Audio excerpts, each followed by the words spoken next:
Assalamualaikum warahmatullahi wabarakatuh. Di dalam video ini kita akan mulai belajar tentang sirah. Apa itu sirah? Pertama-tama kita membahas apa itu sirah. Secara linguistik, secara bahasa, sirah itu artinya adalah jalan. Jika seseorang sedang berjalan, dalam bahasa Arabnya disebut sair. Saro fulan, fulan sedang berjalan. Itu adalah asal kata dari sirah. Jadi sirah secara bahasa berarti jalan. Menurut kamus Hans Wehr, sirah, terjemahan dari sirah itu meliputi tata krama, tingkah laku, perangai, perilaku, cara hidup, sikap, posisi, reaksi, cara bertindak, dan biografi. Jadi, jika kita melihat kepada kitab karangan ulama-ulama terdahulu, kitab tulisan ulama-ulama terdahulu, secara umum, sirah bisa diterjemahkan sebagai biografi atau riwayat hidup seseorang. Sirah bisa mengacu pada biografi siapapun, tidak harus kepada biografi Nabi Muhammad SAW. Tapi seringkali, saking seringnya kata sirah atau istilah sirah ini digunakan untuk membahas biografi Nabi Muhammad SAW, karena saking seringnya, hampir pasti kalau kita menyebut sirah, itu orang pasti akan selalu berpikiran yang dimaksud adalah biografi Nabi Muhammad Shallallahu Alaihi Wasallam. Kemudian selanjutnya, mengapa kita mempelajari sirah? Mengapa kita perlu belajar sirah? Ada 9 alasan mengapa kita perlu mempelajari sirah. 9 alasan mengapa penting bagi kita untuk mempelajari sirah. Alasan yang pertama, sirah adalah sejarah Islam. Jadi dengan kita mempelajari kehidupan Nabi Muhammad SAW, pada dasarnya kita telah mempelajari sejarah agama kita, sejarah Islam. Di mana di dalam sirah, di dalam sejarah tersebut, terdapat situasi-situasi dan kejadian-kejadian, kondisi-kondisi, peristiwa-peristiwa yang dapat membantu atau menjadi acuan bagi kita dalam segala hal yang perlu kita ketahui di dalam kehidupan kita. Itu adalah alasan pertama. Kita mempelajari sirah karena itu adalah sejarah agama kita, sejarah agama Islam. Lalu alasan yang kedua, mengapa kita mempelajari sirah adalah untuk menumbuhkan rasa cinta kepada Nabi Muhammad Sallallahu Alaihi Wasallam. Jadi, untuk menumbuhkan rasa cinta yang benar kepada Nabi Muhammad SAW di hati kita,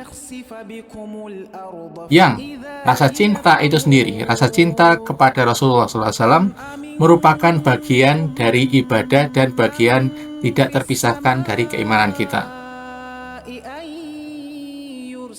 Kita tidak bisa mengenali atau kita tidak bisa mencintai atau mengenali rasa cinta di dalam hati kita terhadap seseorang kalau kita tidak mengenal orang tersebut.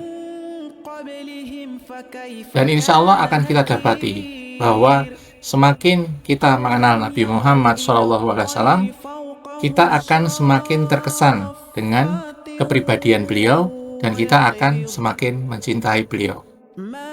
Jadi alasan yang kedua adalah menumbuhkan rasa cinta kepada Nabi Muhammad SAW. Dan Nabi Muhammad SAW sendiri bersabda, kita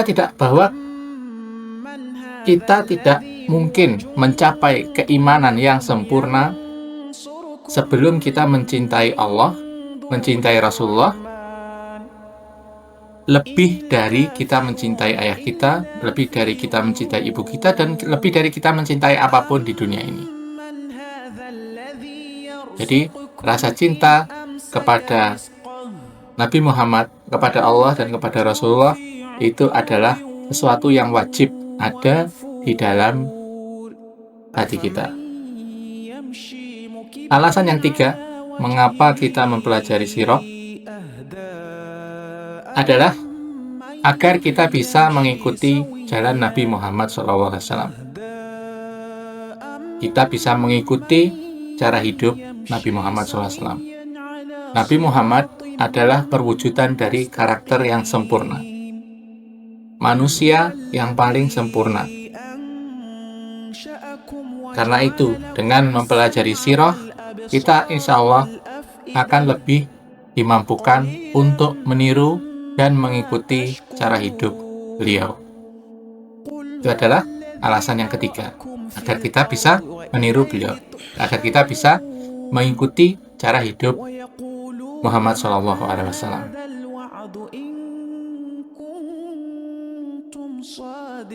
Alasan keempat, mengapa kita mempelajari sirah adalah untuk memahami Al-Quran. Mengapa? Karena sirah banyak memberikan penjelasan dan konteks terhadap banyak sekali turunnya ayat Al-Quran.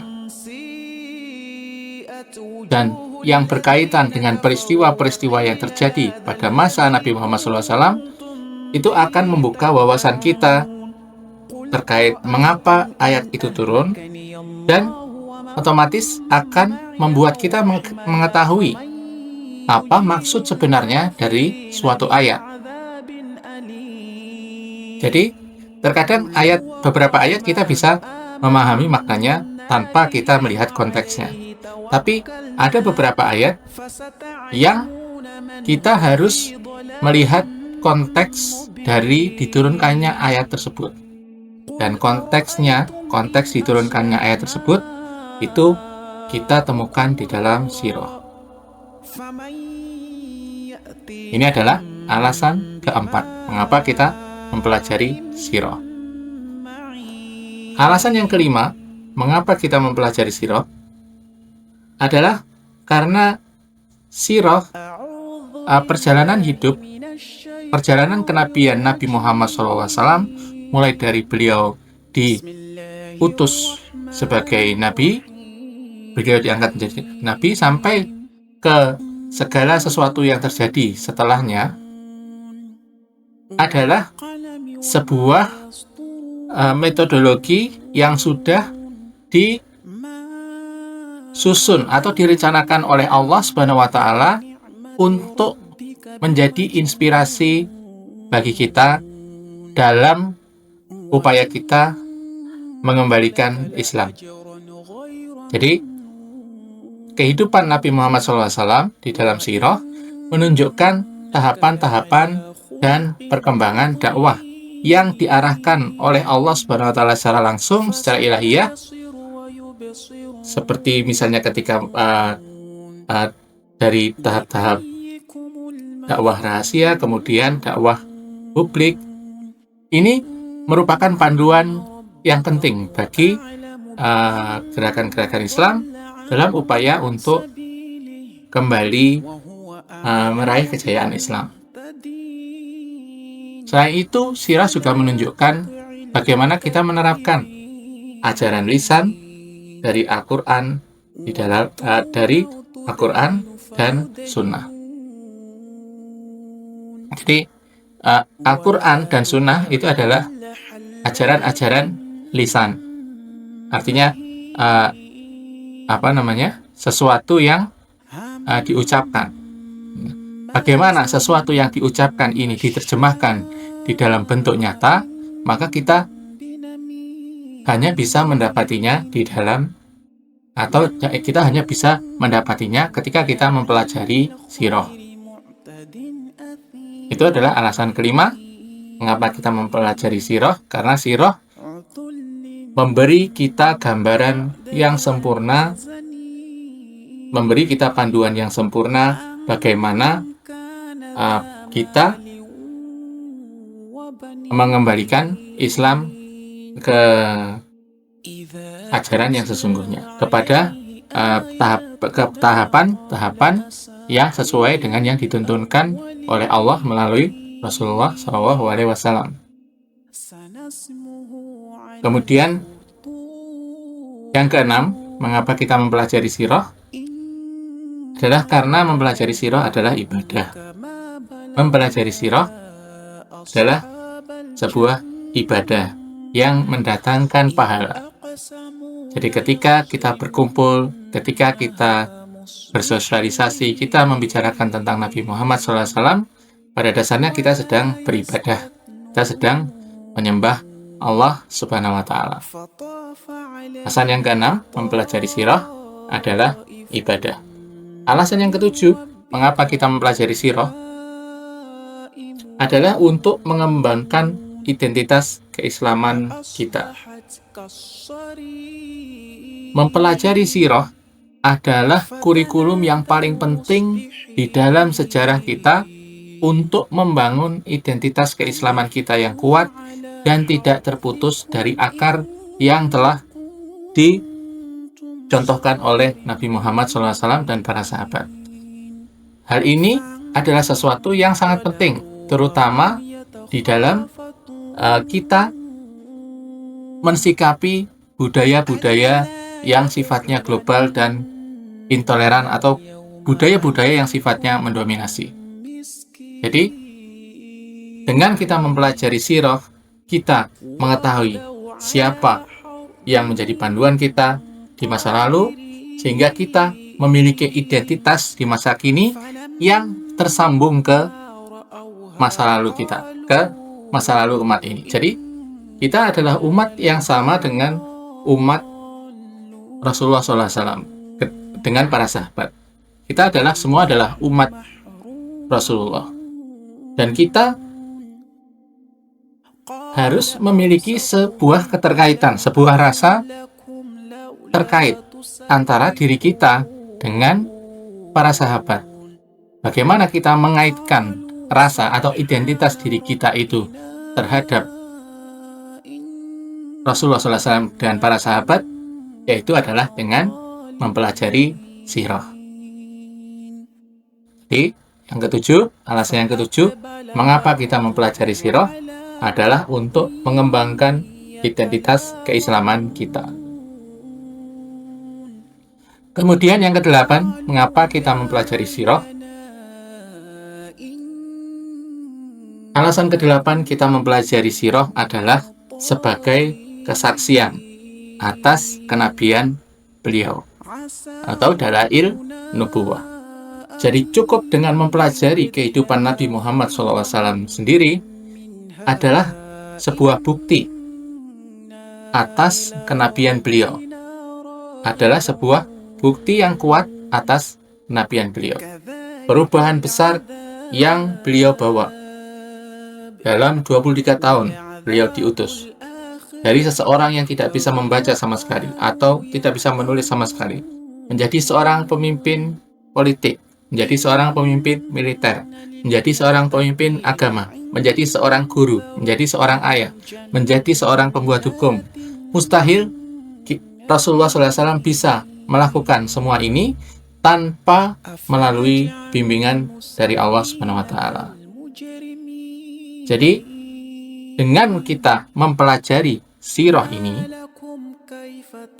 akan menjadi persaksian kita secara langsung terhadap kenabian Nabi Muhammad SAW. Bagaimana beliau dibimbing oleh Allah Subhanahu wa Ta'ala dari yang awalnya tidak tahu, kemudian jadi tahu, dan bagaimana menerapkan Islam di setiap sendi kehidupan. Itu adalah alasan ke-8 mengapa kita mempelajari sirah, adalah sebagai kesaksian atas kenabian beliau. Kemudian alasan ke-9 mengapa kita mempelajari sirah, karena kita sedang mempelajari kehidupan manusia terbaik yang pernah berjalan di muka bumi. Muhammad SAW tanpa diragukan lagi adalah manusia terbaik yang pernah diciptakan oleh Allah Subhanahu wa taala. Di kita mempelajari sirah karena kita ingin mencontoh manusia terbaik yang telah Allah Subhanahu wa taala tunjuk secara langsung, yang telah Allah Subhanahu wa taala bimbing secara langsung, dan bahkan di dalam beberapa literatur orang non-muslim, salah satunya di buku Michael Hart, penulis buku The 100 Most Influential Persons in History, 100 orang yang paling berpengaruh di sejarah. Michael Hart, meskipun beliau seorang non-muslim, beliau menempatkan Nabi Muhammad SAW di urutan pertama sebagai manusia yang paling berpengaruh. Ini adalah suatu pengakuan atas kehebatan atau keutamaan Muhammad SAW. Bahkan jika dianalisa oleh pemikiran-pemikiran yang di luar Islam, jika analisa itu dilakukan secara jujur, maka akan otomatis menempatkan Rasulullah SAW di urutan manusia terbaik sepanjang masa. Kemudian sedikit tambahan bagaimana posisi ilmu sirah ini terhadap ilmu hadis. Jadi ilmu sirah ini adalah ilmu yang berbeda dengan ilmu hadis. Ilmu sirah ini adalah ilmu sejarah. Ilmu sirah terhadap ilmu hadis memiliki beberapa perbedaan yang signifikan, terutama dalam metodologi dan tingkat ketelitian periwayatan. Hal ini dikarenakan ulama-ulama ahli sirah itu lebih longgar dalam menyaring riwayat-riwayat yang masuk ke dalam catatan-catatan mereka. Sementara ulama-ulama ahli hadis itu lebih ketat dalam menyaring informasi-informasi apa saja yang dimasukkan ke dalam catatan mereka, karena ilmu hadis digunakan untuk menetapkan hukum atau aturan-aturan, sedangkan ilmu sirah lebih ke diletakkan sebagai pengetahuan dan yang tidak berdampak pada pembuatan sebuah aturan halal atau haram. Tapi karena itu dia tidak perlu disaring, sedangkan ilmu hadis karena untuk membuat sebuah aturan yang valid, sebuah aturan yang terbaik, maka dibutuhkan sumber-sumber terbaik, garbage in, garbage out. Jadi kalau yang masuk adalah informasi yang tidak tersaring, maka yang keluar juga tentunya adalah informasi yang tidak bisa dipertanggungjawabkan, kurang bisa dipertanggungjawabkan kebenarannya. Baik, demikian video kali ini tentang pengantar sirah. Di video selanjutnya insya Allah kita akan memulai kisah sirah ini tidak dari kelahiran Rasulullah SAW, tetapi kita akan memulai dari hijrahnya Nabi Ibrahim alaihissalam ke Makkah. Salawat dulu, sallallahu alaihi wasallam Muhammad wa ala alihi wasallam.